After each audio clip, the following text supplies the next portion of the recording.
and white men are more or so equally yoked in the grander scheme of things. No shade, LT. I know y'all probably both like, what the hell? But that's explain your math. All right. Explain your math. It's a nice building. Nice building. Right. Beautiful gowns. Listen, beautiful gowns is crazy. When you look at where black women fall, at least household wise, head of household, education, leading the education right now, the responsibilities that we have, most of the time, we're a little bit closer to each other in understanding. Whereas, so hold on. Hey, don't you do it. I hate. Don't say nothing. Well, who are black men? Who is our companion then? Who we got? If that's the dynamic. I'm speaking of when it comes to interracial relationships. I'm not saying it in the sense of like, oh, I feel like black women and white men should be together. That's not what I'm saying. That's exactly what she said. A lot of times I'm saying in the situations where it does happen, if you look at like Serena Williams and whatever man she I don't want to married look to. at that. Now she's trying to jump out there. Listen. You shouldn't have never even brought that up. Why? They're the ones calling her big black. You don't think white men was doing that too? Yeah, they would definitely do it. That was not us. We put Serena on King, bro. Black men doing it is wild. We did what with Serena? We put Serena on the cover of King. So some of our audience don't know what that magazine is.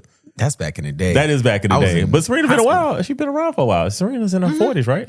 I mean, I'm damn near 50. Yeah, nah, Serena's old. Yeah. I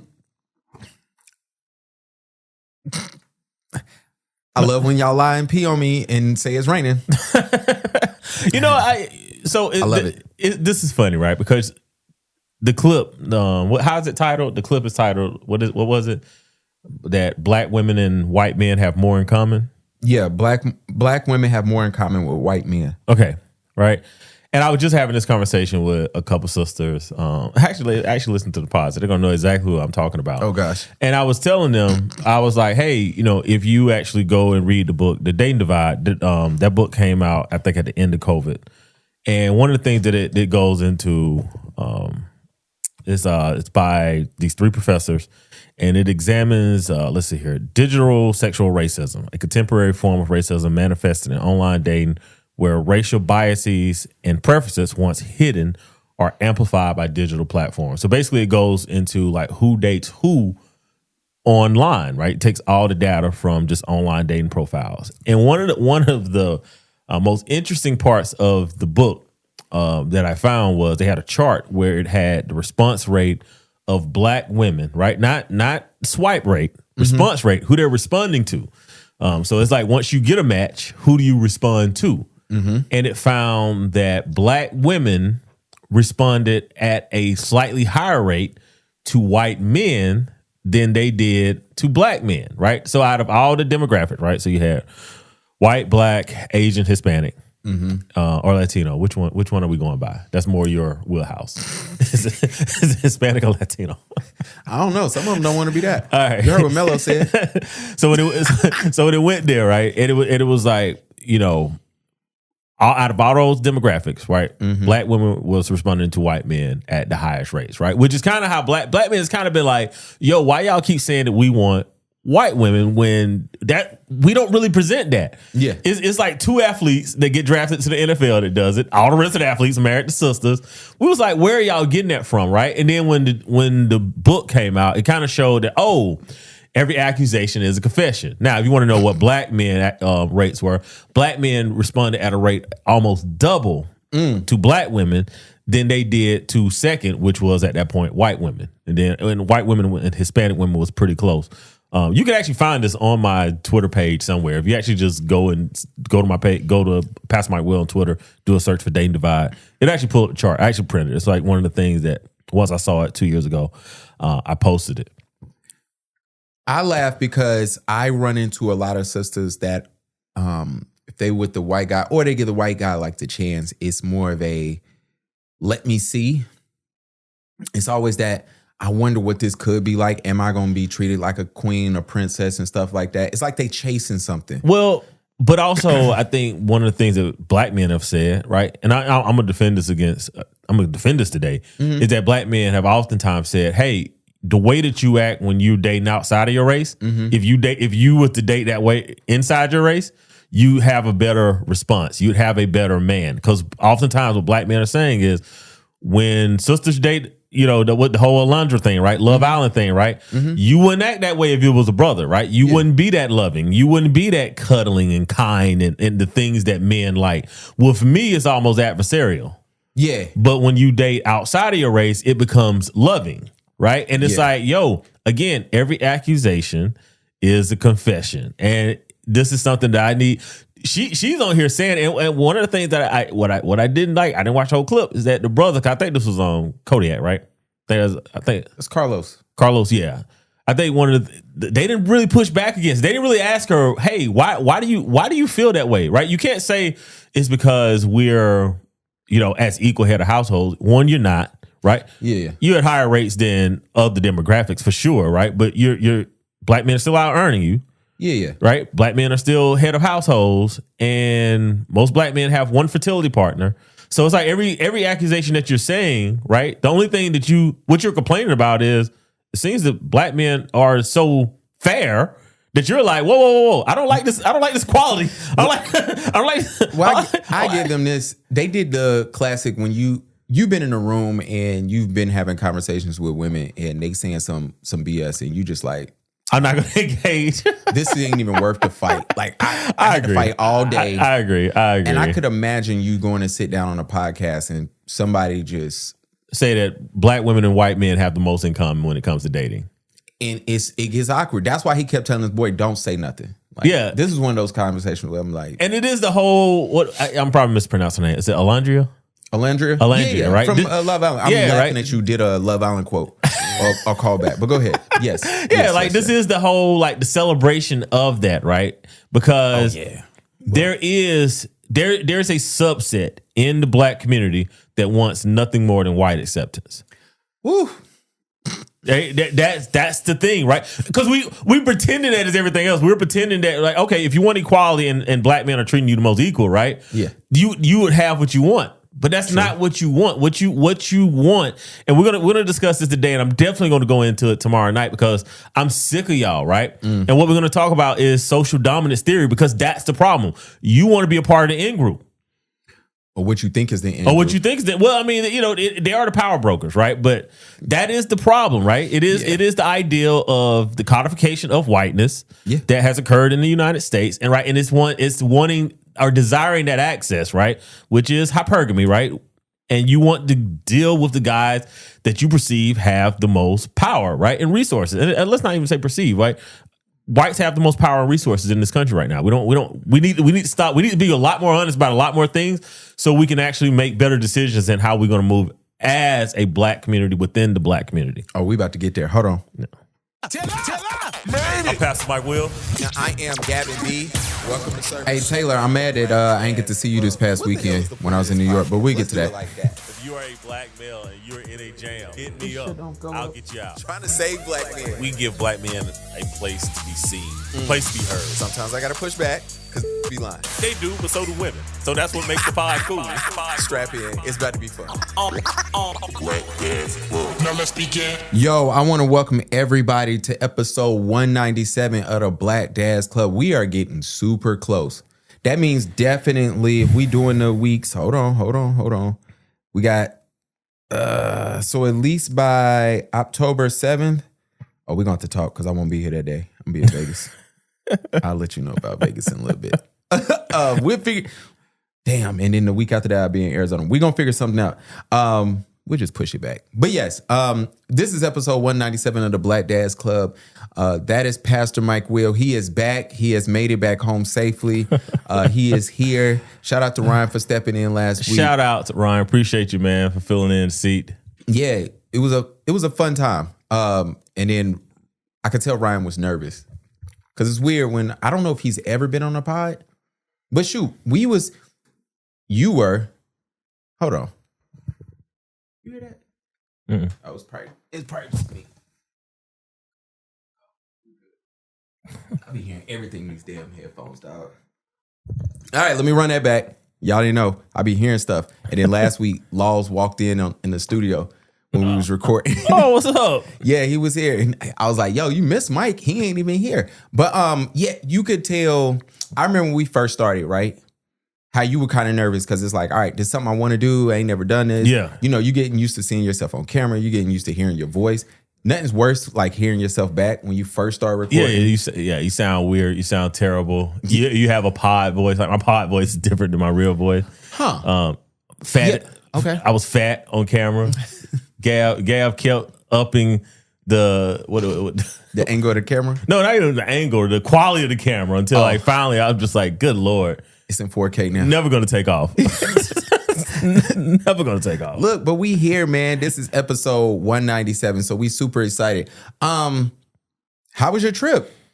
I ain't seen you in a minute. Yeah, I've had better. I'll leave it at that. Man. I don't want to go in on my favorite place, but definitely didn't pay attention for a moment. Was a little too hospitable, and definitely had some merchandise taken off me and my party. So I've had better trips. I ain't even gonna lie. That's tough. I was in New York for the weekend, just to go. Yeah. Honestly, shout out to my wife. I'm gonna shout her out. Honestly, dog, we were talking about hanging out for a little bit. Like, yo, we should go somewhere, and she was like, yo, I got enough points for the hotel and 4 flights. Like, so she paid for all of that. You know what I'm saying? So it was super cool to be there. Great weather. Like 2 of the days that we were there, I got to wear like jackets. Yeah. Like not a full jacket. That jacket I took with the club jacket on, I put that on just for that picture and took that shit right off. But I had some other clothes. Y'all love fall, man. Y'all love throwing on the jackets and the sweaters, man. It felt good out there. My son, we kept telling him we want him to go see Spider-Man. We got to Times Square and you got all the crackhead Spider-Mans down there and he was not having it. He was like, get me out of here. He didn't like the Spider-Mans? Bro, we had one Spider-Man, pulled up his mask, was smoking. I'm like, all right, bro, what are you doing, dog? Like, Spideyverse. Yeah, I'm just like, bro, what is going on? But he really enjoyed it, man. We got to see some in-laws and stuff like that. That was cool. They said our podcast be a little misogynistic at times. I said, oh, y'all don't listen. But, I was like. Yeah, it's about to be worse. It's about to be worse. I'm just telling you now because it's not misogynistic. But the problem, the biggest problem that we have right now is that when men want to stand up and say, hey, this is the way that we should do things because it's going to be a better outcome, everybody wants to have an opinion, right? But no one has a plan of action at all. So when men show up, they have a plan of action, say, all right, guys, this is what we're going to do. It's just automatically seen as misogynistic if it's coming from black men. That is true. The funny part about when Ryan came last week, nothing had happened. Yeah. Literally nothing in the world had happened. So it was like a dry week, me and him making up BS to put on the board to talk about. And then we finally get done. And then 2 days later, we gonna get to Charlie.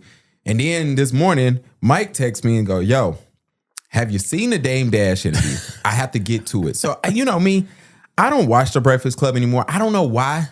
They're not good.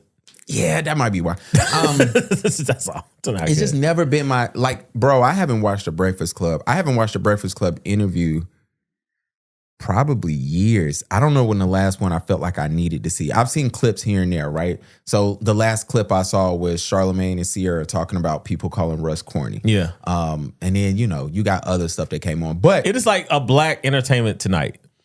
Yeah. Like, it doesn't go deep into anything. It doesn't, answer any heavy hitting questions anymore. Nope. It's just one of those things like it's everybody, we know who everybody is, and everybody is trying to protect an image, right? Charlamagne has an image now that he has to protect. Yeah. DJ Envy has an image now that he has to protect. Absolutely. Just Hilarious can't be Just Hilarious anymore, right? Because she doggone damn near lost her job to the new young lady. I forget her name. Yeah. Apologies, Lauren LaRosa. Right, yeah, From right. TMZ, who's amazing, by the way. Yeah, so it's like so it's become, for lack of a better term, corporate.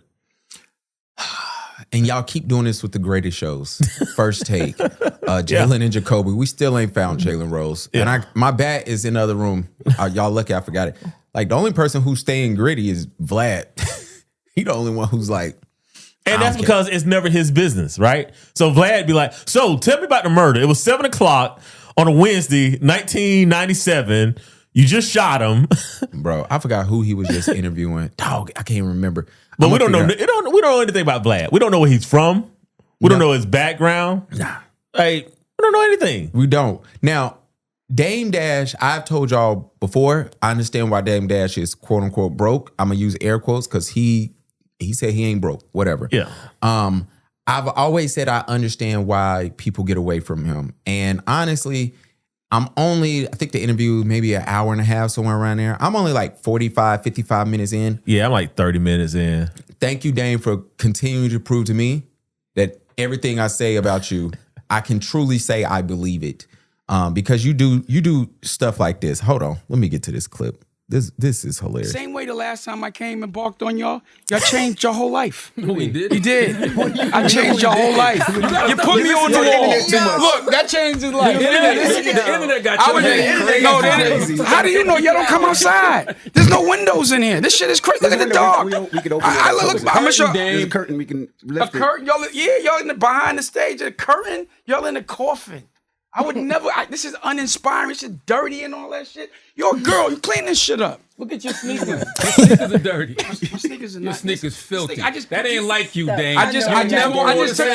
See how you lying? They wrinkled. I just put this on today. I'm just fucking with you. You care too much about money and material things, man. What are you talking about? You do. You're contradicting Your yourself. whole existence is money and material things. That's why now that you don't Your have whole it, existence you're is trying gay. to prove to everybody that you do. Your whole existence is gay.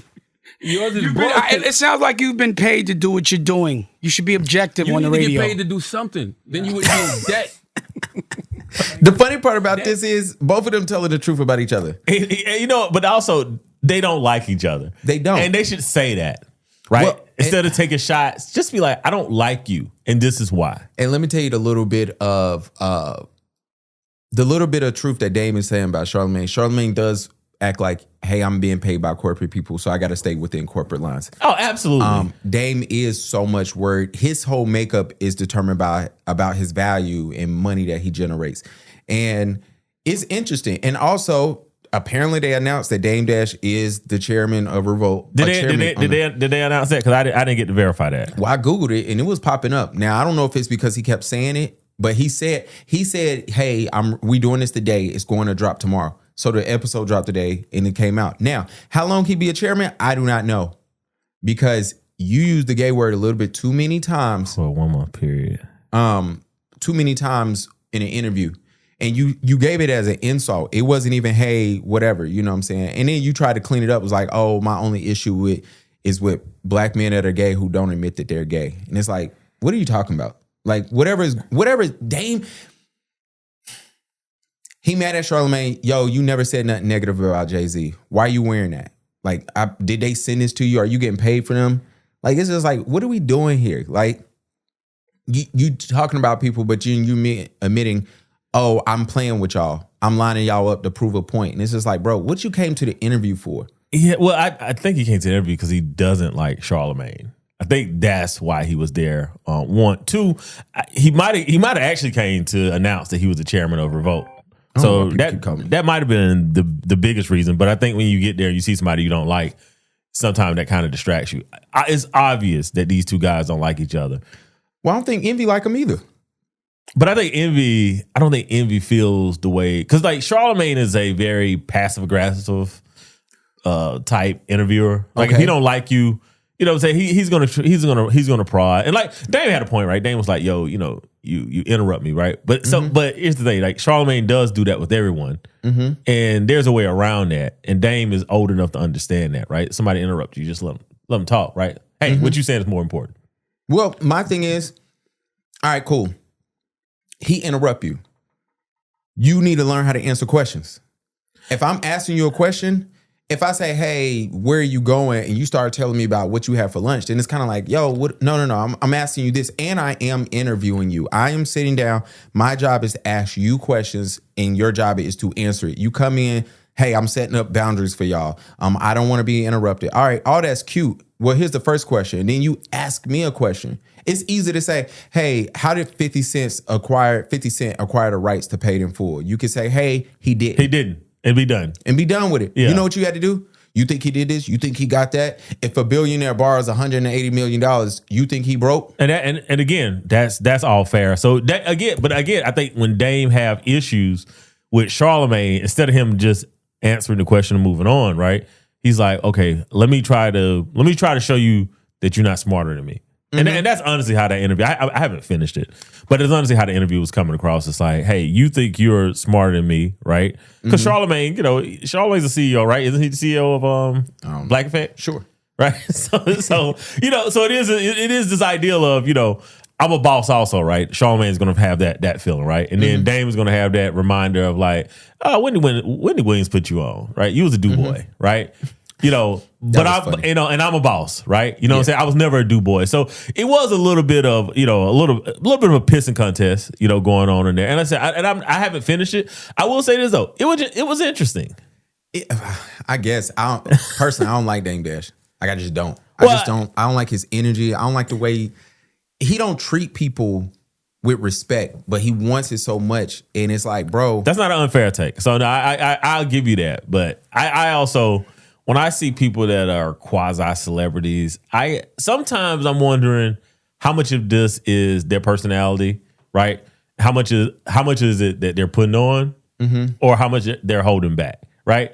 Because if you watch me on camera, man, like I'm not myself, but it's like, I'm not going as far as I would go. Would go. Yeah, but for me with Dame, it's like, what'd you come up there for? That's the question. But I haven't finished it. But the only thing I can figure is he actually came up there to say, "Hey, guess what? I'm the chairman of Revolt." Dame Dash has let me know that he has entered in. Hold on, I'm about to burp, so I'm trying to like talk through it. Excuse me. All right. So Dame Dash has let me know clearly that he's on my list of. We shouldn't have to watch this black celebrity go out like this. He's been added to that list for me. Omar Gooden's on there. I think I said that when Cameron just fooled him out of his pants, literally. Yeah. I was like, all right, man, we good. It's a list of people who I have on that list. And he's on there. And I don't understand why he won't go back into music production. Well, what you need him for? I mean, He understands the formula. He has to have connections. And look, rap is dead. Rap and hip hop is dead. And look, I know y'all disagree with me. I tell y'all all the time. I just be early when I say the shit. Like I'll see it, and then I'll be like, "This is what I'm seeing," and everybody's like, "No, that's not the case." Like, rap and hip hop is dead. I don't understand why he just won't move into pop, right? Or move into Afrobeat. For what? The reason why I'm telling you for what. What bridge you think he still got to the music industry? That's also fair. He made it known I burnt everything. Yeah. Like the fact that Kanye West said, hey, Jay didn't want to sign me, Dame wanted to sign me. Cool. I got signed. Everything is great, right? The split happens. Kanye said, I did not go with Dame because he's exactly who I am. Look how Kanye is and crashed out. Dame is doing the same exact thing. That is fair. You know what I'm saying? You coming up there, you throwing in, all my baby moms got 2 or 3 houses. How can I be broke? You might not got to that part yet. I haven't gotten it. Oh yeah, he doing that. He did Dame Dash came out there for a pissing contest, and here's the thing: the Breakfast Club got to chase ratings. That's their job. Yeah, that's true. So this is a marriage that will work.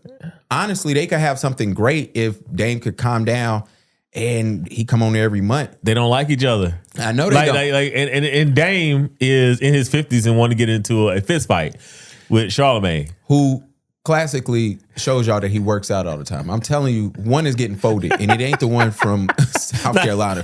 I'm gonna tell you that right now. But you talking about envy, I need to see what the front of your house look like to see what the view is before you call me broke. It's like, yeah, here we go again, bro. And then, they always talk, they threw it up to him. They say, yo, we always talk about you up here. But I think this is a good lesson in like, hey, what it looks like to not age gracefully. I think it's something to be said, for us as men, and we're gonna speak a little bit on black masculinity today, just briefly. Tomorrow night, I'm gonna be on it though, because I'm sick of y'all. But it is one of those things where, at every stage in your life, there should be a maturation that occurs, right? You should be able to look back on your previous self and say, you know what, I'm a little bit embarrassed by that guy. You know what I'm saying? I'm a little bit embarrassed by the person that I was 10 years ago, and because that's maturity. Maturity is when you look back and you're like, man, I didn't mean to say it like that. I didn't mean to be that person, right? Like I could have handled that better. Somebody asked me if it's anybody in your life you would apologize to for the way you acted, and I named out 2 people. Yeah. I said I never will, but they deserve an apology.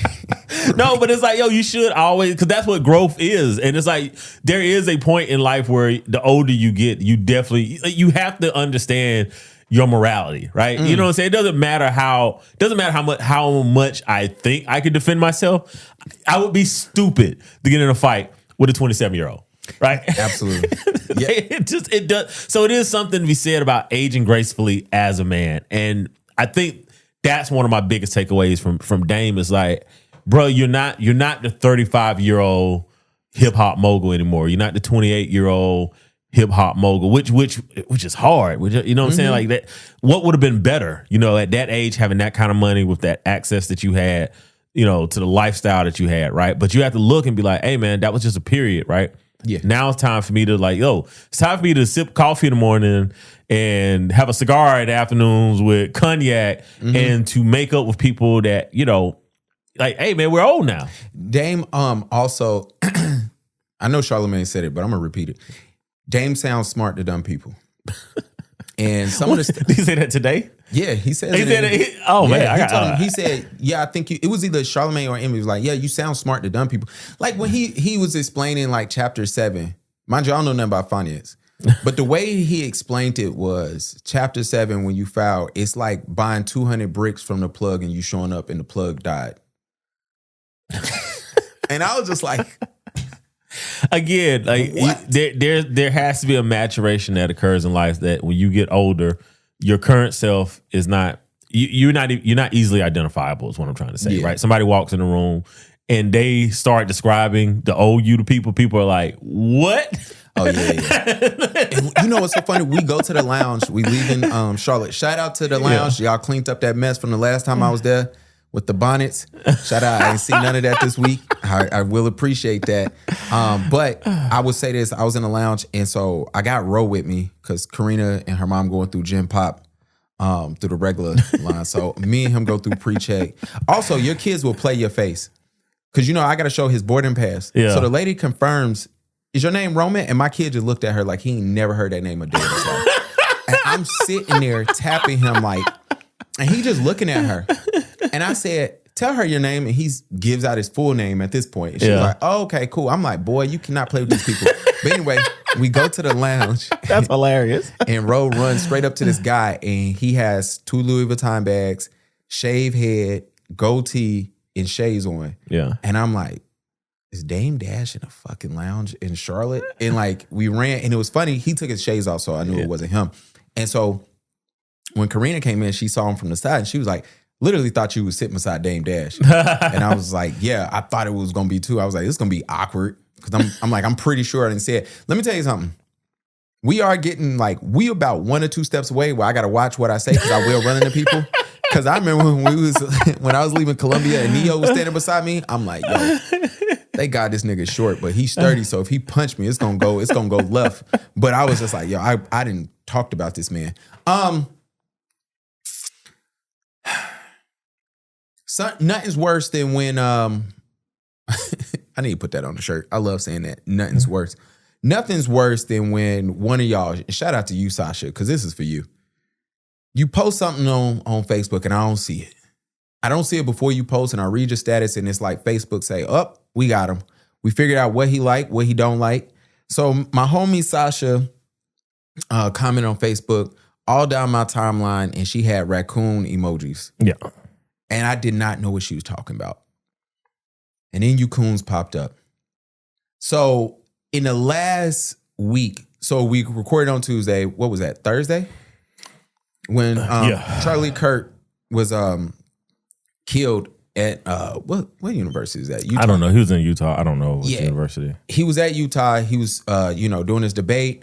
And let me tell you, that video was crazy. It looked like something off of Call of Duty.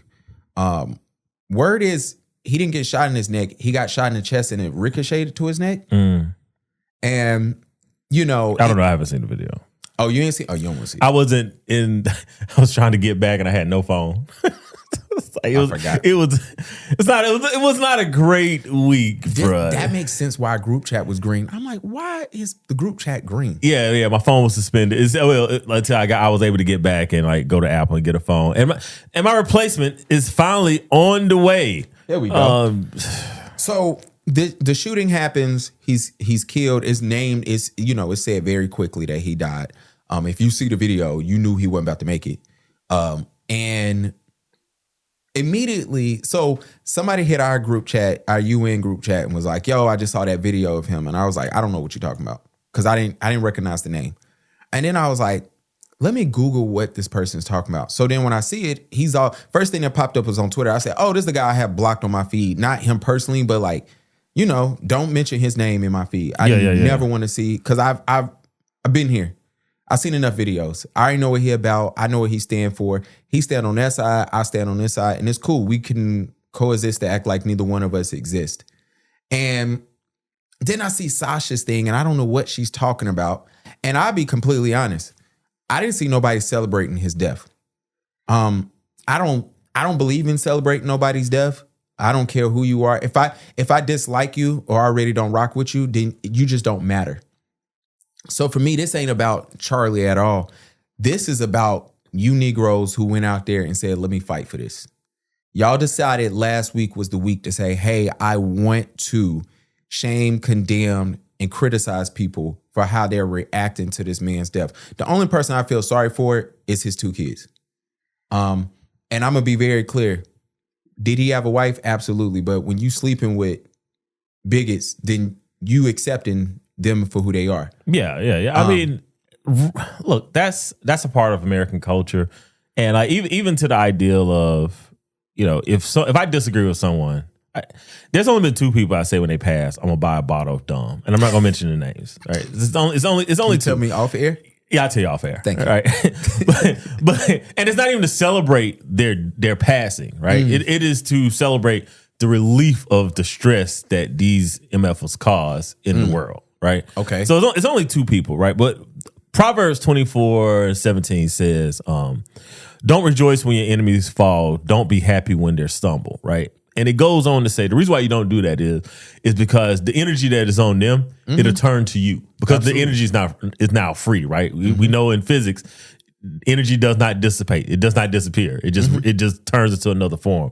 So it's one of the biggest things where it's like, even if I see somebody who I don't like, right, and something bad happened to them, I don't be like, "Oh yeah," right? Yeah. It's like, because I don't want that energy reverting on me, right? Even if it misses me and hits somebody else that I know that I love, right? I just don't celebrate it. So, but I'm not going to pretend that I don't understand why that happened. Facts. You know That's what I'm saying? thing. Yeah, like and we're gonna talk about this, right? But it's like, when Trayvon was murdered, right? Y'all was out here signing Skittle packages, right? The gun was sold for $250,000. You know what I'm saying? George Floyd, like, black people have never made George Floyd a saint. Black people simply said, like, "Hey, like, can you just stop killing black people? Like, does it make sense to put your knee on the back of somebody's neck?" At least not on camera. You know what I'm saying? Like, just not at all, right? Yeah. Like, that was the whole point. It wasn't like, yo, George Floyd is a saint, right? But it was like, yo, this whole ideal of, celebrating the death of, George Floyd, right? We've seen constant black males' death. And again, we're going to talk about this real hard tomorrow night. We're going to go into it a little bit today, though. It wasn't that the internet did not see you guys, Sandra Bland, right? The jokes that you crack. It wasn't that blacks was like, "Hey, we're celebrating it," right? It was just like, "Hey, this is what y'all do. So this is what it feels like when someone does it." And Twitter went wild. Oh, Facebook went wilder. Yeah, and it's not logged into Facebook because I don't have a phone. Facebook was on fire. Yeah. And I was no more disappointed in black Christians. And as a person, and I'm going to put it like this. This is for me. As a person who identified as a black Christian, right? When Charlie Kirk was running around claiming to be a Christian and getting his rocks off, we didn't say nothing. No. And one thing that black Christians don't do? Call somebody and say, "Hey, that's not Christian-like," or "You're not a Christian." Because I think, didn't mean to interrupt you. I don't want to trigger you the way that Dane was triggered on regular. But no, because I think that for black Christianity, right, it was so restrictive that a lot of us, even though we're still Christians, we're like, you know what? I'm not gonna promote it. You know what I'm saying? Because it was restrictive, on the black community or problematic for the black community.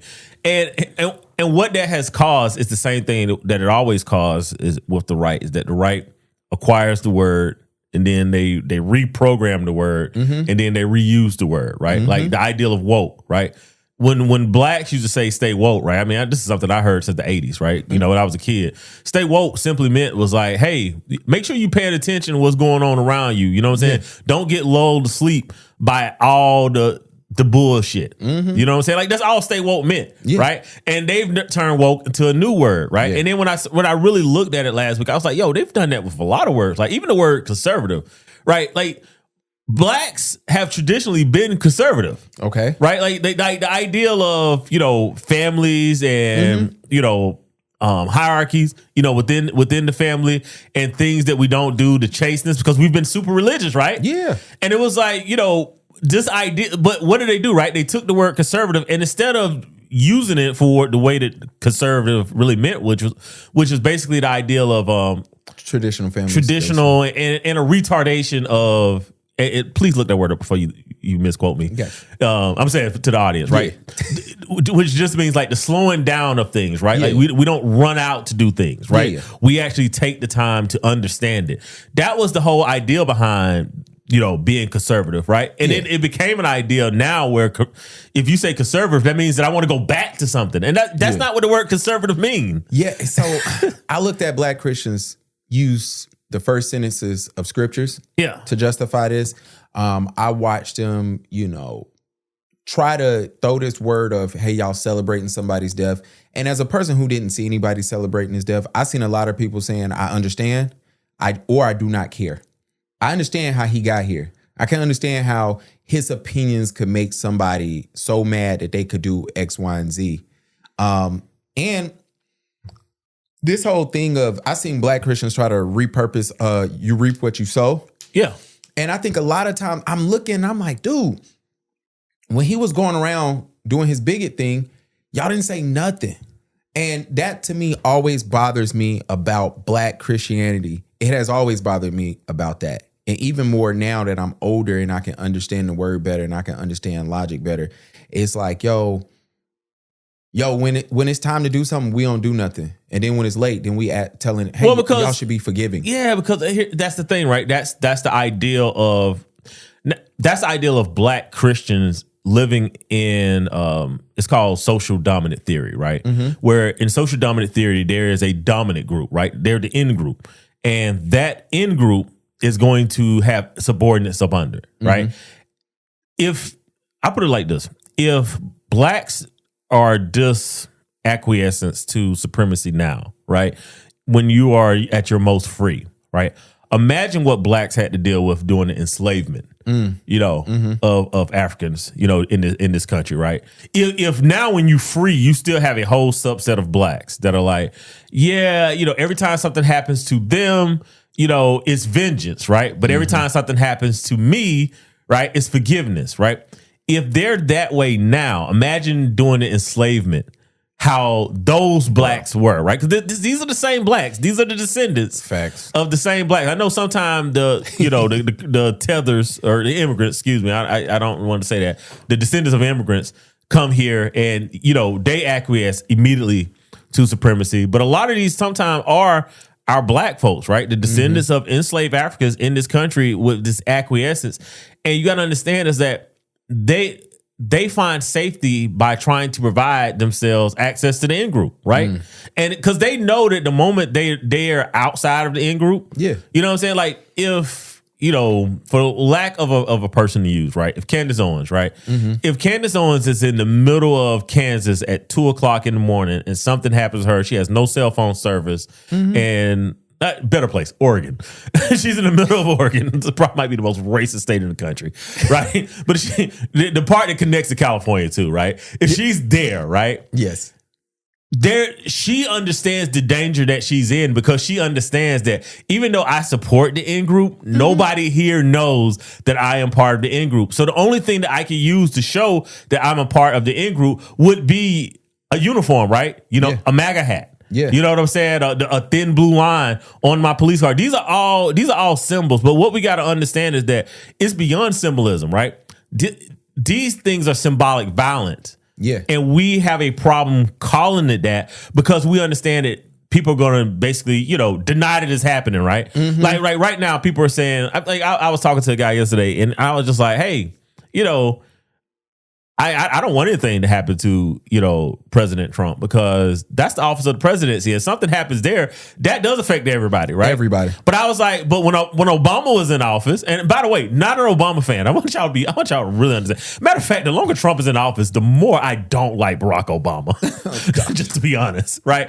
But I was like, but no one felt that way when Obama was in office. It was like, well, nobody wanted Obama, anything to happen to Obama. And I just Googled it. Not even Googled it. I just put it in the search on Twitter. He wasn't outside. I just put Obama's name in there. And the first thing that pops up is someone saying that, he had been, basically, taken out, right? Yeah. Unalive. Yeah. And it was from a major page. Yeah, bro. And it had hundreds of comments. And I was like, what are you talking about? This guy has not been in office for a decade. Bruh, I want to play this clip by Pastor Howard John-Wesley. If you know anything about the Alfred Baptist Church, they're in DC. Actually took his pictures when he came down here. So I had the pleasure of meeting him. Don't really have an opinion on him. I would say the people who created things during COVID and said, hey, especially black churches who went, if you don't know anything about him, he has a church, but what he decided to do was church starts at 10. Yeah. He decided to create a service at 9 to help you get ready to go to church. That turned out to be a brilliant idea because it grew his congregation so much because and he didn't preach you need to leave your church to join my church. I'm virtual. He only put it on YouTube. This 9 o'clock service was not at his own church. Yeah. You can only watch on YouTube. Well, you know what he did to his YouTube and podcast numbers? Yeah. Took off. And it was a genius idea. So now he goes on tour. So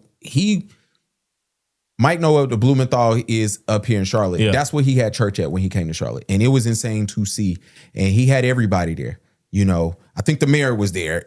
His Kappa brothers were there. His fraternity, making sure the right people from the NAACP is there. Yeah. It's important people there. But he had a message that I thought was very interesting. Hold on. Let's start this over, man. Turn this shit. Charlie Kirk did not deserve to be assassinated. But I'm overwhelmed seeing the flags of the United States of America at half staff. That's insane, by the way. Calling this nation to honor and venerate a man who was an unapologetic racist and spent all of his life sowing seeds of division and hate into this land.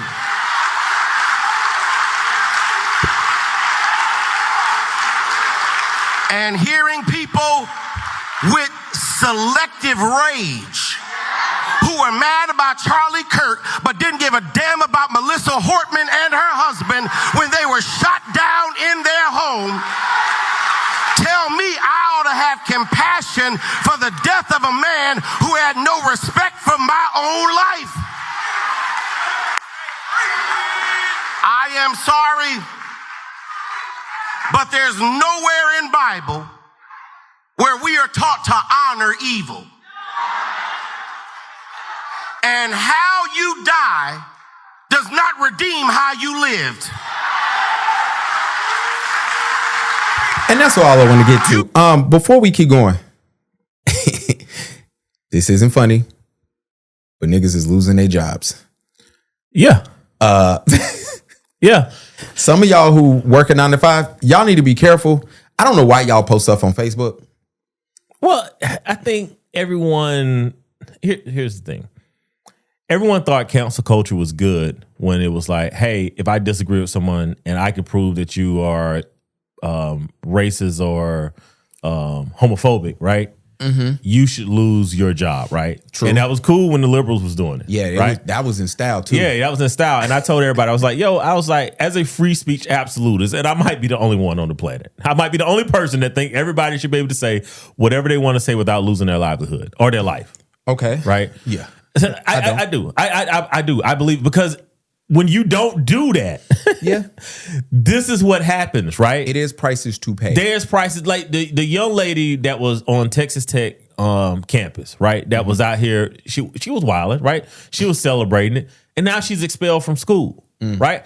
I have to defend her the same way I defended Richard Spencer, or the same way I defend Nick Fuentes, right? Me saying that I disagree with you doesn't mean that you should lose your livelihood. I'm going to stand on that. Now, even with what's the pastor name? Howard something. Pastor Howard. Even with what he's saying, right? You have to defend his right in order to say so. Now, again, part of the problem is that in social dominance theory, hypocrisy is a part of social dominance, right? So one of the things that I think that black men need to do is get out of the argument of they're being hypocrites and it's hypocrisy.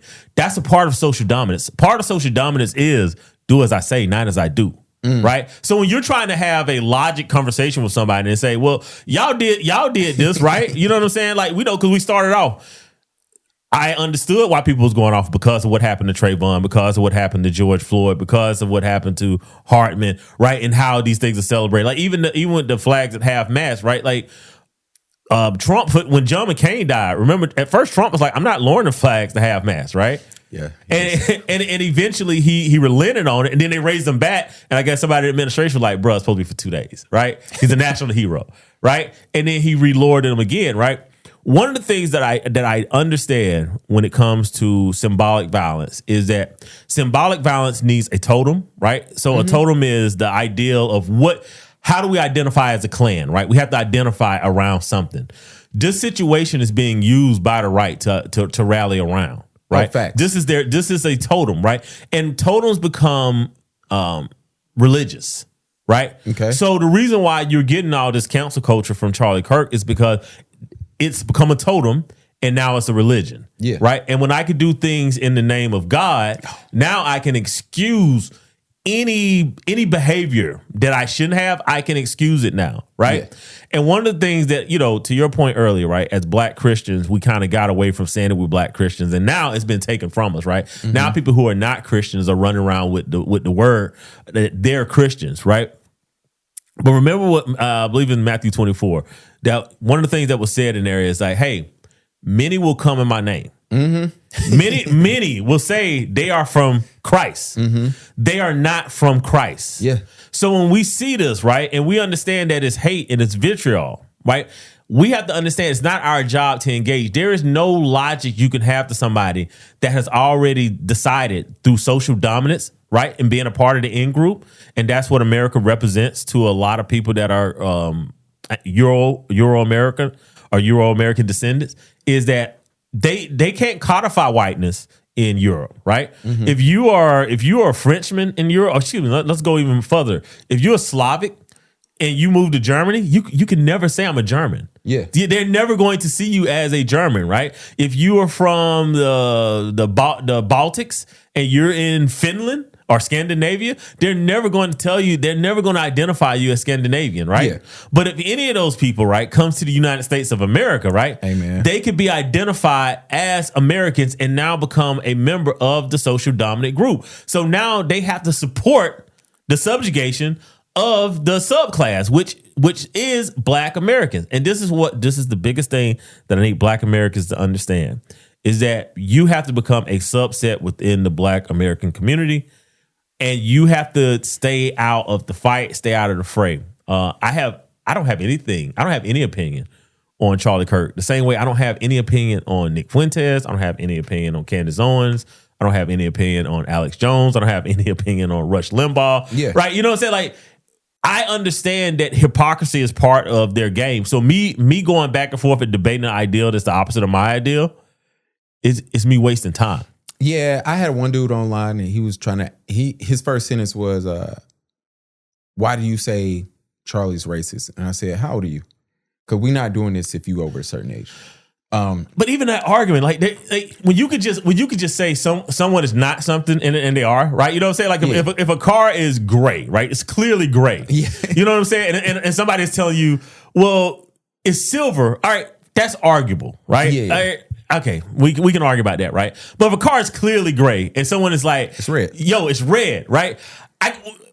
Why would you engage in that argument at all? Yeah, and I didn't. I said, bro, what we not gonna do? If you are over a certain age, I'm never arguing racism with you. Yeah, because we know I already know what time it is with you, and I didn't. And racism is not a deal breaker in this country. I think even the idea of why are we mentioning y'all not gonna like what I'm about to say right here. Why are we mentioning racism anymore? Right? It has been proven that it's not a deal breaker. Oh yeah, right. It is. So at this point, you have to make a decision of how do I work around this. Mm-hmm. You know what I'm saying? Like to argue and say, "Hey, I just want you to stop being racist." That's not how social dominance work. Yeah, nah. Like you are never going to receive. Matter of fact, play that clip if you can find it real quick that I emailed you. They're never going to perceive you as someone that they should ever be equal with or to. Mm-hmm. Right. So the idea that you want to sit here, a black blind spot, because we don't tend to see other races as being physically intimidating. As the evidence has shown above, that's not the way other races see us. And as a consequence, we don't fully understand their reactions to our physiology because we don't feel that part and experience the same reaction to their physiology as they do toward ours. Now, does this really? Yeah, I don't know, man. They will never see you as a non-threat. It doesn't matter how non-threatening you will ever present yourself. Yeah. Right? And that's due in part to social dominance theory. And here's the thing. If someone is physiologically, vastly showing themselves to be better than you, right? And then they quite possibly could be intellectually better than you, right? Mm-hmm. Which is why you have to restrict information from them, right? And then emotionally, right? Like they have shown themselves to be less violent. Yeah. You know what I'm saying? Like you could put blacks under the most strenuous circumstances, right? No food, all the drugs, all the alcohol, constant harassment, and they still only kill one another. Right? Yeah. They still have enough of the strength to whereas they do not launch a revolution, right? Mm-hmm. So if you have a human being that has emotional intelligence, intellectual intelligence, physical prowess, right? There's no way that you would ever look at that being and say, you know what? If I gave them everything that I have, I'm still going to be better than them, right? If they're competing despite all of that, you're never going to be looked at someone as a non-threat. And that's something that I need black men to really, really understand. Like I said, we're going to really dive into it tomorrow night. Tomorrow night, we're going to talk about social dominance theory, and then we're going to talk about how black men are actually seen, because I think it's very important for us to understand how the world views us, so we can now say, okay, well, how do I navigate that world, right? Because the answer is not revolution, right? Even the ideal of, and y'all know y'all gonna hate that I say that, right? because y'all think of revolution in a physical form, right? And it has to be done in an intellectual sense now, right? The way that you win now is how do I outsmart my enemy, right? And the biggest way that we can outsmart our enemy is to make sure that our enemies see our other enemies, because what's going on right now on the far right, that's the far right and the far right. They keep trying to say it's the left. The dude's family, the dude is in Utah. He's in a red state. He was raised by a family of nothing but Trump supporters, right? He was Trump for Halloween. Yeah, I didn't see that. Yeah, he was Trump for Halloween. And not, I'm making a joke. Yeah.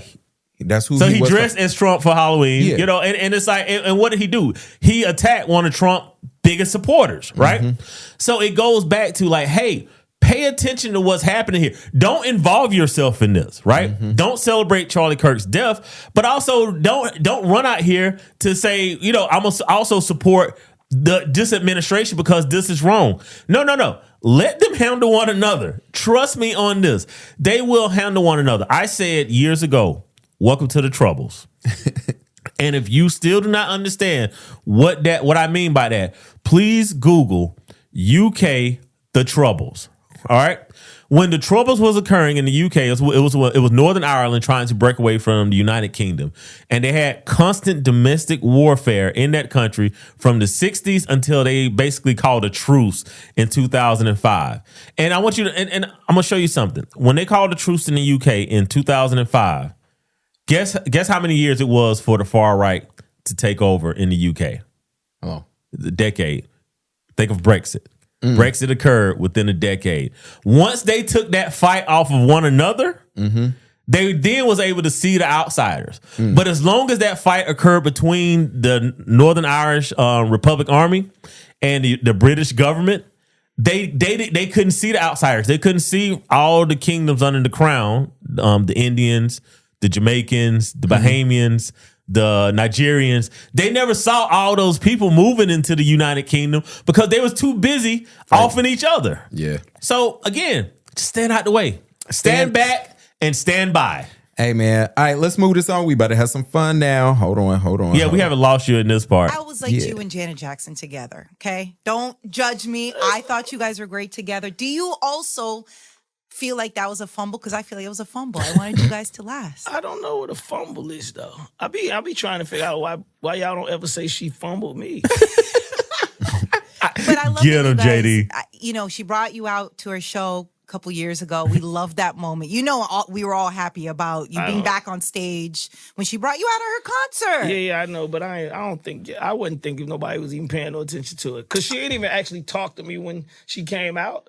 It was like a weird, you gonna come out and I'm gonna go change my clothes. And I was trying to get her to talk, but she was walking away. That is kind of weird. And then I seen people coming she ain't even want to talk to you. And I'm like, yeah, that's what it looked like, huh? Was that Janet being petty? Yeah. Why would she bring him out if she didn't want to talk to him? It might have ended bad. Or it might have ended yo, we ain't on that. Oh, man. I don't know, which is interesting. I do laugh when people be like, oh, when I first heard about that clip and people was like, how could he say that? Then we have to remember, how do I say this? Dame Dash said something in his interview. You heard this part if you at the 30-minute mark. When they asked him about how much money, you looked over $100 million. He's like, I've never seen that. I never seen that. They said 50. He said, I've never seen that. Yeah. He said 30. He said, I don't know what y'all saying. And I think sometimes we think because of certain people's status and who they are, they have X amount of money. Yeah. And then we wake up one day and be like, nope. My favorite line is Nick Cannon said when he got with Mariah Carey, they were cool. But when he left, he was like, I had more money than her. Now, this is before all them damn 10 extra kids he put out there in the world. But you know what I'm saying? It's interesting how we look at certain people. He said he made like $100 million 1 year on Wild Out? Yeah, well, I think he was trying to say for his whole shows. Okay. Yeah, but it's crazy. $100 million is still $100 million. Yeah. I'll take $100 million. But now I'll take $100 million and be done. Absolutely. But also with Nick, that was around that time when he was looking real bad. And when I say that, he always looked tired. Every time he did an interview, he was just like, yo, I wasn't sleeping. Now, Nick, you spent some time in Charlotte. Your story from San Diego to New York does not include Charlotte, and we need that fixed. He spent time in Charlotte? From my understanding, he went to South Mech. Oh, wow. Yeah, but he don't tell that part of the story. No, he does not. He does not do that at all. Yeah, I'm like always. Oh my gosh, y'all keep calling me, and it's from people I don't know. Leave a voicemail. Let me see how many times this person had called me. I don't know what's going on with. Oh yeah, this is a good spam number. But here's the thing though. Did Janet fumble Jermaine Dupri? Nah, Janet Jackson. I'm gonna agree. I'm gonna agree. Y'all know I typically shoot man bail. But yeah, I'm gonna agree.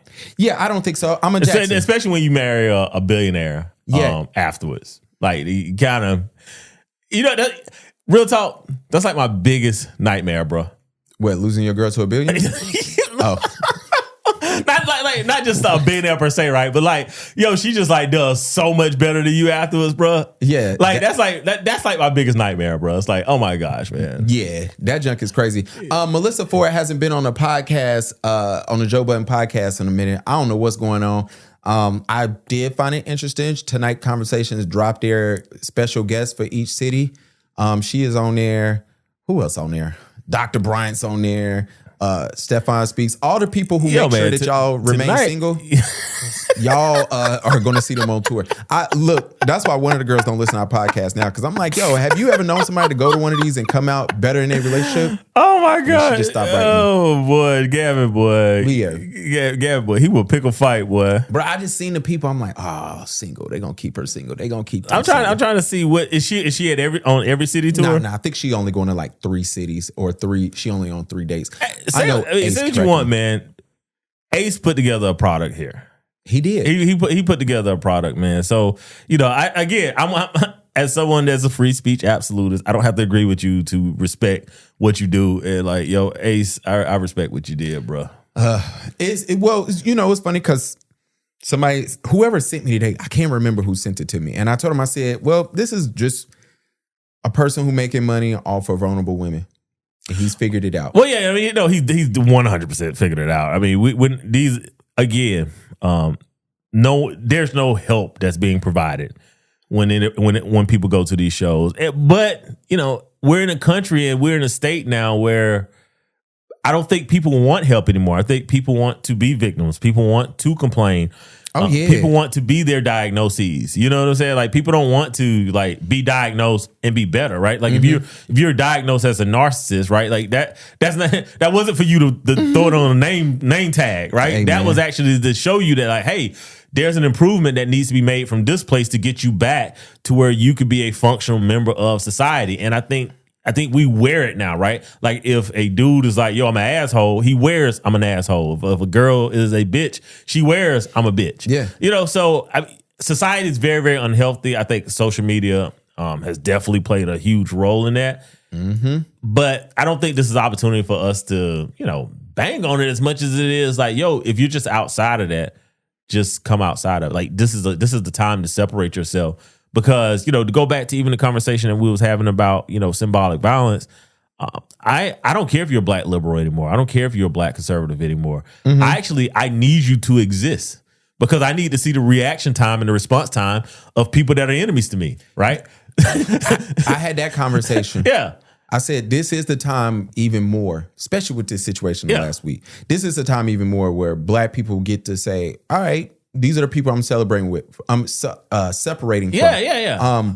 I need to see what the conservatives will do to a black liberal when they disagree. And I need to see what black liberals would do to a black conservative, right? Because at the end of the day, both sides will do this to me if they think I disagree with them. Absolutely. So I need to know what my enemies is capable of. So yeah, I need all you to exist anymore. If you want to be the biggest black raging radical feminist liberal in the world, do it. Right? Because I need to see what the enemies will do to you. Because what we need to do as a subgroup in the black community, when I say a subgroup, I'm talking the top third of black men, what we need to start doing is like, yo, we don't need to be on the front lines to fight. Yeah. What we need to do is long range reconnaissance and make sure our enemies see each other. Absolutely. Let me talk some music right quick. Cardi B, you kind of got me. I don't know what the album gonna be like, but you kind of got me. And I don't like this press run, but you kind of got me. You reeling me back in. I love it. I would have went to your block party if I knew about it. She had a block party in New York to help promote her album. Oh, wow. Yeah, I don't like the whole, hey, buy my album so I don't have to go back to stripping. Like, and she's using her personality to do all this. Everybody knows Cardi B is not going back to stripping. Like, everybody knows that. And it's a joke. To me, I just feel like, where's your marketing budget? This can't be it. And so it is what it is. Also, I still am taking it weird that your album comes out this week and we still do not have a single. She gave you the single. What was the Nobody liked it. If the single don't stick, we don't care. Like, single don't stick, we must resubmit. Yeah, look, you need to. And that Janet Jackson song better not be no bullshit. She got a song with Janet on it. And apparently this is Janet Jackson's first time being featured on an album. Really? Yes. Janet Jackson has no features. That is insane. It is. And the only time that she's collaborated with other artists, they've been featured on her album. Ooh, wow. Okay, that's big up to Janet. At least with females. Because I think the song with her and Busta Rhymes, isn't that Busta Rhymes song? It might not be. Anyway, I'm interested in... Oh, Drake got a new song out too, speaking of new music. Drake? Yeah. The Doghouse. That came out last week, 2 weeks. How was that? I ain't listened to it. You listened to it? It's me. It's me who you talking about. You literally had a Drake song playing in the background of your Instagram. Oh, yeah. Because it makes sense. It was either going to be that. Because the algorithm is playing games. I hate the way they play games. Like when Drake was getting his back kicked in by Kendrick, you posted a Drake song on that. They made sure he did not get no play like your post. Wow. They have their rules. I get it. If it's too much cursing in the song, they'll hide your post. So whatever. And I was gonna do New York by Ja Rule, but I'm like, first line is talking about guns. I'm like, whatever, man. But Speaking of, Cardi, I'm interested. When does that drop? Friday, if I believe correctly. Okay. Do I think Cardi be doing the Super Bowl? I don't think so. I'm trying to figure out who's going to be the Super Bowl halftime show. I would not be surprised, especially in this era. But I mean, if we're being honest, is Cardi not problematic? Pre Cardi we have now, right? We talking about stripper Cardi. Like, do we yeah, she's always been problematic, but she likable. Okay, so likable, good to go. Yeah, if all you're right. good. We don't care about what you done. Look at The Office. The administration. Love people like you. Fair enough. You know, and for her, I'm just trying to figure out who's going to do the Super Bowl. I don't think it's going to be Taylor Swift. I think I know who I think it could be. I'm thinking it's going to be Bad Bunny. Bad Bunny would make sense. Would they let him do? Would he want to do it? Is something different? Absolutely, he should want to do it. No, not should he. Would he? You know, people be having their morals and values in America. Blah blah blah. Yeah, I think that's done. I think the ideal of America being this more virtual signal, more. Now, look, if the left ever takes back over, then yeah, they're gonna go back to it. And the left, you better ignore this virtual signal BS if y'all ever get back in charge. But I think the ideal of like giving a damn, you know, of how this country treats people, I think that's over, bruh. Like you know, I've said on this pod several times that I used to be pro-black. Right. Okay. And then I realized that there was more enemies in the black community against me than it was, you know, on the outside. Right. Like I'm more likely to have to suffer a consequence because I'm interacting with blacks that disagree with me philosophically than whites. So so the logic is I experience this because I'm around more black people. Yeah.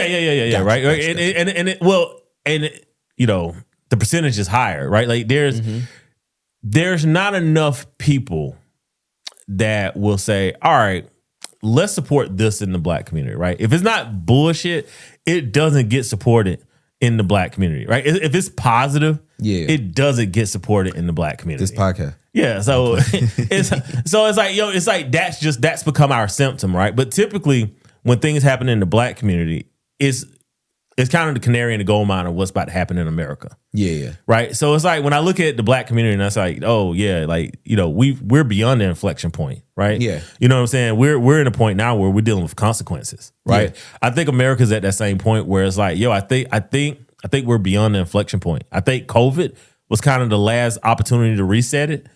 And we didn't reset, right? So now we're about to move into the consequences in this country. And I think part of the consequences is people don't have that moral stance anymore. So to go back to your point, I don't think Bad Bunny has to care what anybody thinks, right? Yeah. I think he just has to care on whether or not I want to be even bigger than I am right now. Yeah. I don't know. Too bad they ain't gonna never let Chris Brown get up there. And I don't know anymore. I think we're at the point now where anything that is negative quite possibly plays. Nah, they don't. And you know, well, I mean, I know Jay-Z is over the Roc-Nation. Yeah, Roc-Nation. On it, so. But I would just say in the future, right? If Jay-Z if Jay-Z's not a part of it moving forward at some point, I do think that. Yeah, I think all things are in play now. Yeah, I wish we can get a Chris Brown. We never gonna get the Kanye Super Bowl that we're supposed to. Did you see on the Chris Brown and Kayla Nicole clip that was on trending? Yeah, and I love how people keep saying, look at him dancing on Travis Kelce's ex-girlfriend. That girl has a name, and y'all can't convince me that Travis fumbled her if y'all keep referring to her as Travis Kelce's ex. Yeah. Like her name is Kayla Nicole. She's sexy. She's fine. She's sexy, and she did a thing on that clip. That was a good clip. I respect it. I don't know who we gonna get. Maybe Bad Bunny. I think it'll go crazy. They get Bad Bunny. He could bring Karol G. We can get a whole Latin community. Look. And then we can get the people that do that. I will vote Oh my god! Add them in there too. Look, man, I will vote. Y'all are crazy. Yo, welcome to the sports section. Mimi says, stop telling people I tune out because now I'm forced to keep listening. So I'm gonna shout that out. Word come out. Shedeur did not want to play behind Lamar Jackson. Big deal or no deal? Or smarter. Honestly, I didn't like it. You didn't like that it didn't come out, or did you like that? That's how he felt. I didn't. I think him being with the Baltimore Ravens organization and behind Lamar Jackson, I think would have paid dividends in his career. Now I get it, right? He's saying, like, yo, I'm good enough to start. I want to go someplace that I can start, right? But sometimes, matter of fact, this is a good lesson, right? Sometimes being humble enough to say, you know what? I need a respite because I need a reset, right? I need to take a break and then let me see if I am who I think I am, right? So I don't keep receiving loss after loss after loss, because eventually losing becomes who you are, right? And I'm not saying I'm not calling Shador a loser, right? Yeah. But he did fall down in the draft. He did go play in the preseason. He did have a terrible game in the preseason. He's definitely down on the depth chart, right? Like, if he gets to Baltimore and he's behind Lamar Jackson, that might be the first W, right? And then he might can get multiple W's, right? And then he could probably get on with a team that needs a quarterback, right? And he's sat behind Lamar. And look, I don't think people understand. I think people understand. I think people are just bigots against black quarterbacks. Yeah. How great of a quarterback Lamar Jackson is. You know, like I read last week that Lamar Jackson actually has the highest QB rating of all quarterbacks for a career. That's crazy. Right? Like, he's an active player, so it could drop. But for he done played, what, 7 years in the league now? Yeah. His QB rating is the highest rating of any quarterback ever. My joke on Lamar was, they said the announcers was trying to figure out why he couldn't get MVP again. And it was like, well, he had a better season as his MVP year the year before. And it's just like, he's nice. There's a lot of hating that's going on Lamar. And so it's like, what better person to learn from that you might be learning from the greatest quarterback of all time? Well, here's my joke. Sometimes you got to recognize that, going to the better organization is best for you. Yep. Because let me tell you something. Baltimore is a well-run organization over the Cleveland Browns. Matter of fact, I might be a Ravens fan. I don't know. Like, low-key, I low-key liked them back in the day, but I might be a Ravens fan. Because the 49ers, y'all being problematic right now. Well, I told y'all the Carolina Panthers won't win one game this year. But you know who did win? I'm not even talking about football. I'm on some other ish right now when it comes to my Niners. I know. Guess who won this past weekend? UNCC. We 1-2, baby. Shout out to Rice. We want to thank y'all for the win. I think that was Rice or somebody worse. Either way, we 1-2. South Carolina lost. That was terrible. Bruh, last week, you know what? In all things, give thanks. Let me just... In all things, give thanks. Oh, God. That was last week. Look, I said, my goodness. That was last week, bruh. Gibby, shout out to your W in fantasy. I have the worst looking fantasy football team of all time. It's just week 2, man. It was a bad week. It was terrible. It was a bad week, man. I had a terrible week of daily fantasy too. But like you said, some teams look good. Packers look good. Packers look good. Ravens look good, man. Like, low key, might hop on the bandwagon this year. Look, man, really might do it. Tell your pops I might be on the bandwagon. He'll accept you. The sad part about I'm trying to play Prize Picks. Prize Picks now has this thing where you have to play every day to get. You have to play so many days in a row to get access to the main board. What? So, yes, bro. They even switched it up. So I'm logging in on Sunday to play, and it's like you need to play 2 days. Well, I just make a prediction. Will somebody get more than this? Somebody get more than that? And I still don't get access to the board. I have to wait to get the picks right. Then it's telling me today, like, hey, you need to play so you can keep the board open. I'm like, bro, I don't know what's going on with fantasy. Hey, man, that is a scam. And I might have it is. And I might got something for us. I'll tell you off here. Remind me. Yo, Fight Night in Vegas look good. 70,000 people? That look crazy. Hey, real talk. That's the best fight I've seen in boxing in the past decade. It looked good. I only watched the clips because I'm old. Yeah, so. I had it on the big TV and I was laying on the couch because I about fell asleep several times. I'm old. But when it came on, it was actually interesting from the beginning. Hey, big ups to both of those guys as fighters, man. Bud was winning the fight, and Canelo, he did not get desperate, but he's starting to be like, all right, I got to look for the knockout now. Yeah. And, Bud did not back down. Bud didn't say like, all right, I don't want to fight on the scorecard. Let me just make it to the end. Yeah. Man, Bud went head to head, bro. Rounds 10, 11, 12 was some of the best boxing I have seen in the past decade. I'm talking about like, the last time I saw a fight that was really, that I could think of at the top of my head, where two boxers really went at it, and this is going to date me a little bit, was Pretty Boy Floyd. Not even. No, it wasn't even Pretty. Was it Pretty Boy? Yeah, it was Pretty Boy Floyd and Zab Judah. That was the last time I saw a fight where I was just like, because I was like, yo, Floyd might be in trouble. Yeah. You know what I'm saying? Like, that's the last time I saw a good fight. And in this fight, it was like, yo, very early, you was like, okay, Canelo might knock him out. And then it was like, shit, Canelo might be in trouble.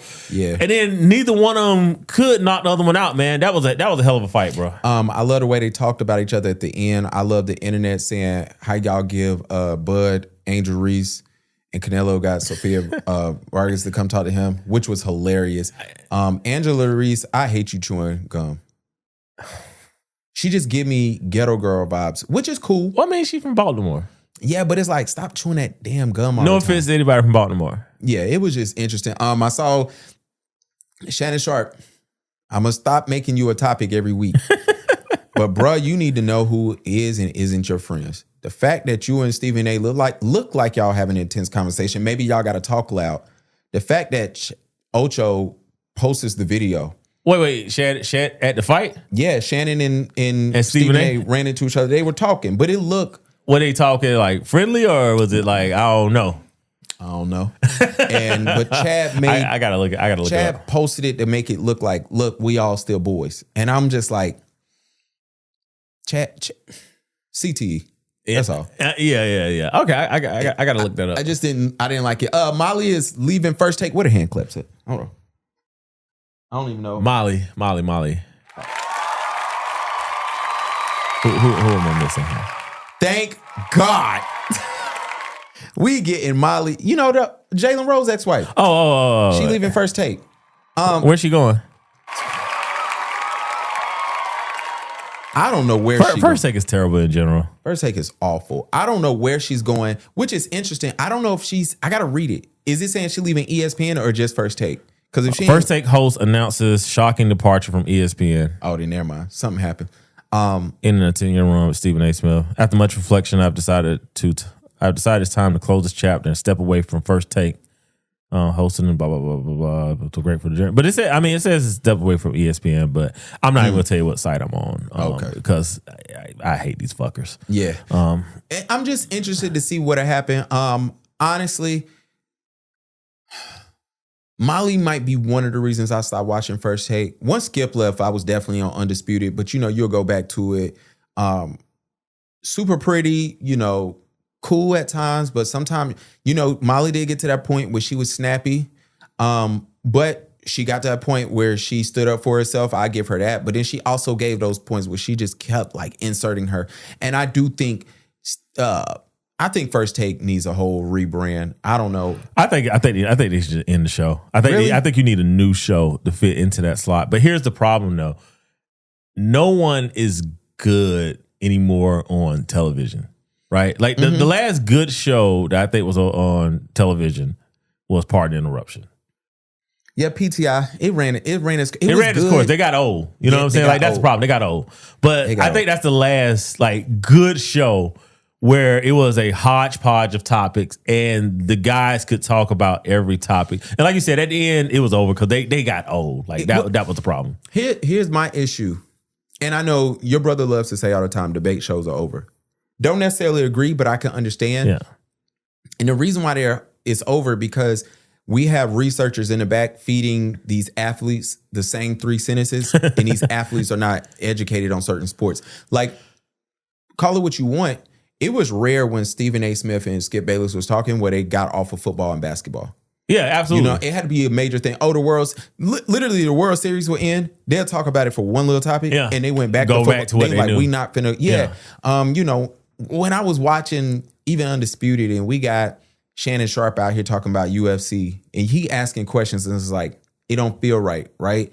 It'd be good if they just brought back sports reporters and just reported on sports. So then what was the show with the little, what my man used to do up and down if he liked what you say. Woody Page used to be on there. Yeah. Like that was cool because you have sports reporters who follow certain sports and everything. Because I don't want to hear, to your point, right? Mm-hmm. I don't watch tennis. But if tennis is happening, because I don't watch tennis, you know who I want to hear from? Somebody that actually knows tennis. Absolutely. Someone that can actually give me the historical context of why I should be watching, right? Yes. Not because someone is a celebrity, marketing wise, or someone is attractive, right? Yeah. I need someone that can give me the historical context. It's like, hey, this has not transpired since this period of time, and watching this right here, you might be watching history, right? Absolutely. So I would like you know what? Let's bring back sports reporters, but podcasting is here to stay. It is. And I tell y'all this, I told Mike off here, like Cam Newton is awful on First Take. However, when it comes to football, he's great. Yeah. And to hear him talk about, hey, this is what he's doing in the pocket, that's wrong. This is why he was talking about somebody, he was talking about Russell Wilson, and he was just spot on with it. And he was just like, yo, this is what he's doing wrong. This is what he needs to do. But he was very clear, like, might just be too old. You know what I'm saying? Yeah. He's having those great conversations. But I did get a kick when Stephen A was trying to give another point to combat that. And I'm like, one is going to the Hall of Fame. Let's listen to the expert. Let's do it. Like, please. But when they talked about another sport, I can't remember what they talked about right after that. And Cam Newton said the same 2 sentences 6 times. And you could tell the researcher was like, hey, this is what you're going to say. And you could tell. And I think the show would be better if he was just like, man, I don't know anything about basketball. I'm not saying that that's what it was, right? I don't know anything about baseball. Like, I don't know who any of these Dominican players are. Bro. Like, and I laughed because Stephen A tried to help him get out of that. Yeah. Because that's the brilliance of Stephen A. Yeah. Oh, I can bullshit through this. Yeah. But you know what I'm saying? But he's good at what he does. So it was interesting, man. What you got planned this weekend? I can't call it, man. I'm probably just going to catch up on rest and watch football. Oof. Boy, I slept in at 9:30 in New York this weekend. I felt so good. Yeah. I forgot I had a kid. I'm probably just going to catch up on rest, man. It was a trying week. It's been a quite eventful summer. But in all things, give thanks. Absolutely. Lord, we want to thank you for keeping us. Amen. Please guide us. And we're going to tithe on it. Amen. Look, man, this weekend, y'all might see me. I think I got a wedding this weekend. Shout out to me. That's it, man. Nobody's gonna give you credit like you're gonna give yourself. And the reason why I said that, because my girl yesterday said, shout out to you. She said, I remember when you used to get one wedding a year. And she said, this summer, you've had a wedding almost every weekend. She was like, I'm proud of you. That's what's up, bro. Shoot, y'all remember when I couldn't get photo shoots? Yeah. Like, you know what I'm saying? It was tough out here for your boy. Like, really wanting to be able to take pictures and couldn't get nobody to pay you. Like, that used to be crazy. I remember when I used to charge $100 a shoot, and I remember I told somebody I was going to 150, and he was like, well, there go half of your clientele. And I was just like, damn. And now y'all couldn't, you know what I'm saying? But yeah, shout out to that, man. I'm just excited. That's what's up, man. No, that is actually a big deal to actually see the growth and the progress. Hopefully we'll see it on the pod soon, man. Absolutely. And we can look back on these days and be like, you know what? That was funny. Absolutely. All right, man. Look, we want to thank y'all for listening. Go cop your t-shirt. Go cop 2 t-shirts. Also, if you ever have a problem with your t-shirts, please DM us and say, hey, I haven't received my t-shirt. I got my tracking, please. Because we had an issue with one of our listeners. And shout out to him for being super understanding. And then, first thing he said was like, yo, the post office is jacked up. He said, I work there. He said, it is jacked up. Like he said, I don't think people know how bad people are losing mail not even getting to us. And it said, not surprised considering, everything that's going on in our government these days. Mm-hmm. It's amazing. People went from small government, get the government out of everything to, you know what? The government need to track you down for what you're saying on the internet. Like, my God, I hate y'all. Look, man. And with that, we going to holler at y'all next time. Holler at your boy. Yeah, real talk. If you ever have somebody that reach out and say, yo, I ordered a shirt. Yeah. This nigga ordered a shirt, bro.